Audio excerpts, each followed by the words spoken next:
On this day in history, December 30th, 1813, as part of the War of 1812, British soldiers burned Buffalo, New York. Included in the following is an excerpt from the 1944 edition of the Encyclopedia Britannica, going over the history of the city. The first white men to visit the site of Buffalo were undoubtedly the adventurous French trappers and various Jesuit missionaries. On the east bank of the Niagara River, at the mouth of the Cayuga Creek, La Salle in 1679 built his ship, the Griffin, and at the mouth of the river built Fort Conti, which, however, was burned in the same year. In 1687, Marquis Denonville built at the mouth of the river a fort which was named in his honor and was the predecessor of the fortifications on or near the same site later called Fort Niagara.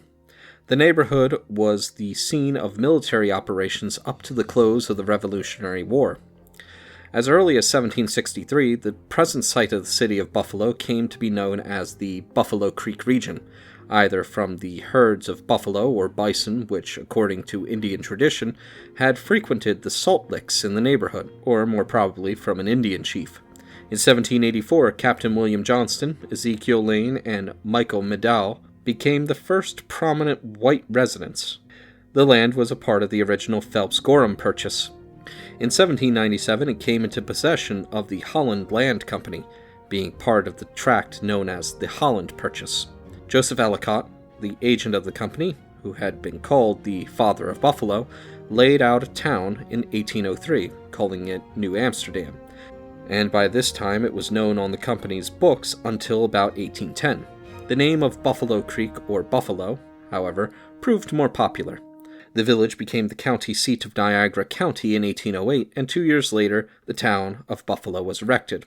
Upon the outbreak of the Second War with Great Britain, Buffalo became headquarters for most of the military operations on the Niagara frontier. Lieutenant Jesse D. Elliott, United States Navy, established a navy yard on Skagit Creek, where several vessels were built that figured in later naval operations. On October 9, 1812, he led an expedition which captured 2 merchant vessels moored under the guns of Fort Erie on the Canadian side. On November 30th, 1812, General Alexander Smith made an unsuccessful attempt to cross the river and attack Fort Erie. On July 11th, 1813, a British force crossed the river and a sharp skirmish occurred within the present limits of Buffalo.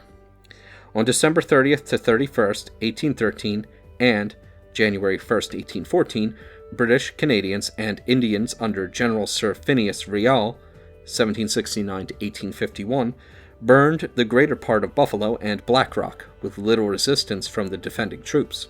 The destruction, in which most of the other villages along the frontier were included, was an act of retaliation for similar devastation done by American troops in Canada. General Jacob Brown from headquarters in Buffalo directed the troops which crossed the river and received the surrender of Fort Erie on July 3, 1814. The army thence marched down the river to the vicinity of Niagara Falls, where the battles of Chippewa, July 5th, and Lundy's Lane, July 25th, were fought. The American troops retired to Fort Erie. A strong attack by the British was repulsed on October 15th, a portion of the fort being blown up. On September 17th, a sortie of the Americans against the British camp resulted in the abandonment of the siege for the time being. Another advance by the Americans as far as Chippewa was turned back in October, and on November 5, 1814, a Major General Izard abandoned Fort Erie and withdrew across the river to Buffalo. After the war, Buffalo was rapidly built. It was incorporated as a village in 1816. With the westward movement of immigration, its prosperity increased. The first steamboat on the Great Lakes, Walk in the Water, was built in Buffalo in 1818. It was named in the honor of a famous Wyandot Indian chief. The completion of the Erie Canal in 1825 greatly increased the importance of the place. In 1832, Buffalo was incorporated as a city, and Dr. Ebenezer Johnson was chosen as the first mayor. In that year, and again in 1834, cholera epidemics caused considerable loss of life. In the Civil War, Erie County, of which Buffalo is the chief city, furnished 15,249 men to the Federal Army. Their casualties numbered 4,704. In 1882, Mayor Grover Cleveland of Buffalo was elected governor of the state of New York, and in 1884 was nominated and elected President of the United States. In 1901, Buffalo citizens organized the Pan American Exposition, with the purpose of promoting trade between the United States and other countries in the hemisphere. President William McKinley was assassinated by an anarchist who had come to Buffalo for the purpose, September 6, 1901.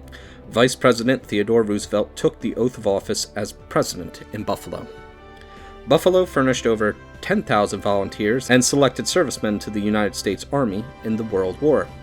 The greater number of these served in the 77th and 78th Divisions and had an active part in several battles.